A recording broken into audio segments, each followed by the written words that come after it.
Alright guys, welcome to Learning A-Levels Chemistry with Kashif Ali Saigal. We are studying organic chemistry these days, so it's another sequel of organic chemistry lecture. Today we will be studying about carboxylic acids and its derivatives.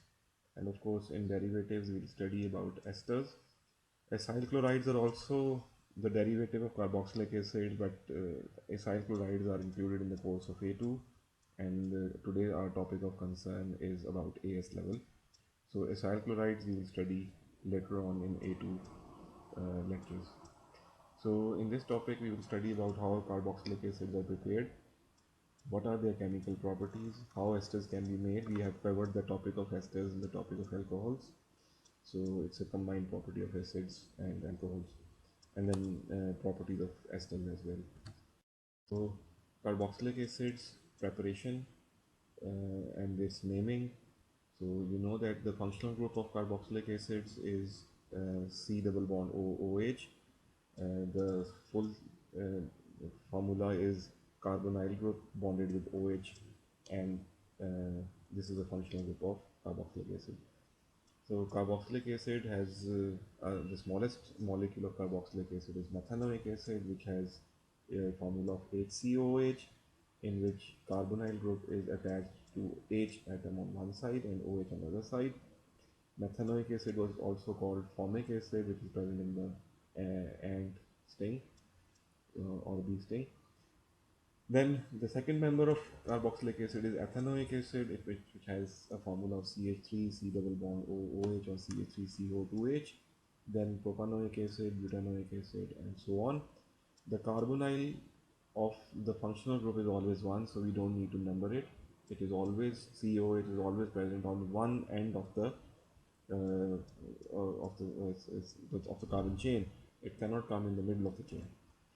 Yes, there is a possibility that there are two carboxylic acid groups on either side or either end of the chain, then that will be called as a dioic acid. So for example, if you have a 6 carbon compound in which one side is COH and the other side is COH, so there are 4 carbon in between, so the compound will be called as 1,6 hexadioic acid or hexane dioic acid. So carboxylic acids are named like that. In A2 we will also study that benzene can also be attached with COH. In that case we will call it as a benzoic acid. Carboxylic acids can form salts when they are reacted with metals or acids or alkalis.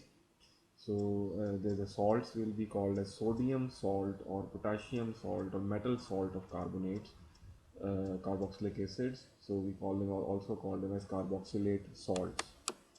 Physical properties of carboxylic acids. Carboxylic acids have higher melting point and boiling point compared to that of the alcohols. This is due to the formation of a dimer formed by the hydrogen bonding between two carboxylic acids.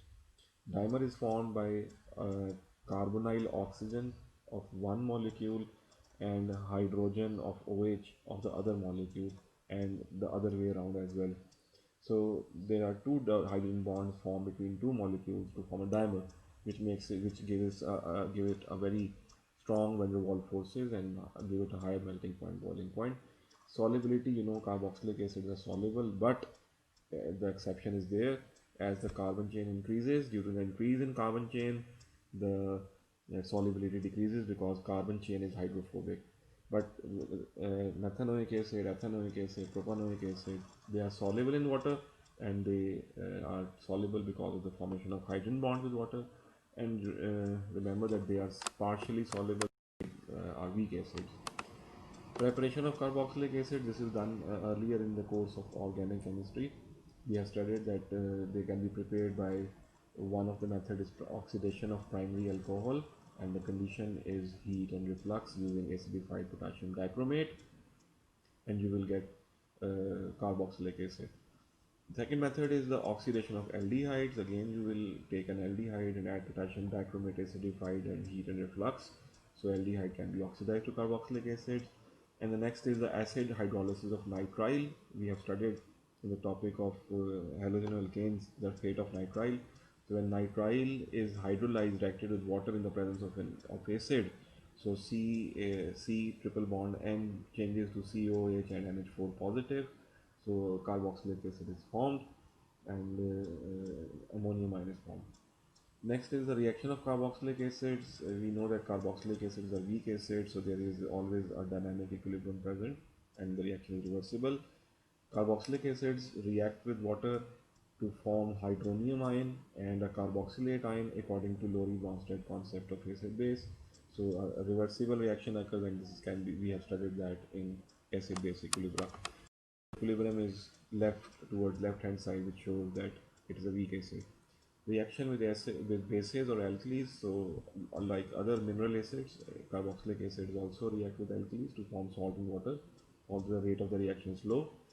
Next is the reaction with metals such as sodium metal or any other metal, but I'm talking about sodium because sodium reacts with alcohols to form hydrogen. Bubbles of hydrogen are seen, and carboxylic acid also react with sodium metal to form hydrogen gas as alcohols do, and bubbles of hydrogen gas is seen. So there is a confusion when the reaction of metal sodium is given with an unknown solution. So if an unknown solution fizzes, so it can be either alcohol or it can be carboxylic acid during the reaction with sodium metal. So how will we know that it's an alcohol or carboxylic acid? So the distinguishing test between an carboxylic acid and alcohol is the reaction with carbonates and hydrogen carbonates. Alcohols and phenols do not react with carbonates and hydrogen carbonates, but carboxylic acids are much stronger acids and therefore they can cause the decomposition of carbonate ion to release carbon dioxide, and in this way we can select that if effervescence takes place with carbonate or hydrogen carbonate, that is a carboxylic acid, and if no effervescence takes place, that can be alcohol or a phenol. Converting carboxylic acid to acyl chloride, we will do that in the course of A2, but just for a small introduction, converting carboxylic acid to acyl chloride is very simple. You just need to replace OH with Cl. OH with Cl, so you will get COCl, or COCl is your acyl chloride. So how to replace OH? We have studied that in the topic of OH, alcohols, that OH can be displaced by nucleophilic substitution reaction with the reaction of PCl3, PCl5 or SOCl2, or you can also get freshly prepared HCl in situ. So all these reactions are similar to those of alcohols. The only difference is that alcohols are ROH and carboxylic acids are RCOH. COOH. So we just need to substitute OH with Cl using PCl3, PCl5, SOCl2 or freshly prepared HCl. Esters. We have studied that in chapter of alcohols. So esters can be formed by the reaction of carboxylic acid with alcohols, and this reaction is called condensation.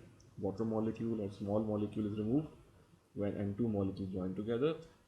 The rule of removing water or a small molecule such as water or HCl is that carboxylic acids lose OH and alcohols lose H.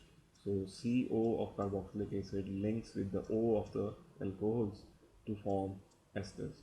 And esters have sweet smell, they have lower melting point, boiling point than carboxylic acids, they are volatile, they are insoluble in water, and they have fruity smell or they have fruity taste.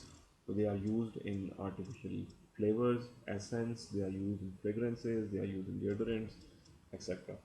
So esters are hydrolyzed. In that case, you add water to react with the ester, and the bond formed between the CO and O is broken down. CO gets back its OH and O gets back its H. So on hydrolysis, the esters breaks down into carboxylic acid and alcohol. And uses of esters, we know that they are used as in perfumes, in artificial flavors, and they are also used as solvents such as methylethanoate, ethylethanoate, or butylethanoate. They are used as solvents to dissolve organic compounds. So that's all, folks. We will meet in the next class.